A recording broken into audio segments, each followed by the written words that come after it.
అందరికీ సంబంధించి ఒక విషయం చెబుదాము అని. చాలా మందికి తెలిసే ఉండవచ్చు. ఇది నేను పొద్దున మార్చుకున్నప్పుడు నాకు అనిపించింది నేను అందరికీ ఒకసారి తెలియజేస్తే బాగుంటుంది అని. అయితే ఈ యజ్ఞోపవీతం గురించి ఒక సామెత ఉంది లోకంలో. ఎగదీస్తే బ్రహ్మహత్య, దిగదీస్తే గోహత్య అన్నారు. అంటే యజ్ఞోపవీతం తీసేటప్పుడు ఇట్లా పైనుంచి తీరాదు, పాదాల నుంచి తీరాదు. మరి ఎలా తీయాలి అంటే మీకు చూపిస్తున్నాను.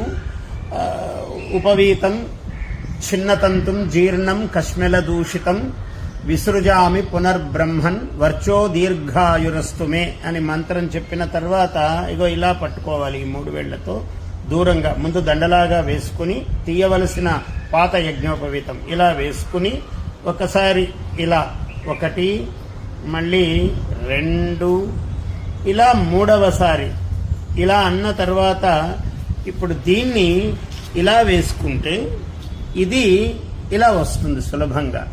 చూడండి, అంటే ఇది పైనుంచి తీసినట్టు కాదు, కింద నుంచి తీసినట్టు కాదు, ఎటువంటి దోషము ఉండదు.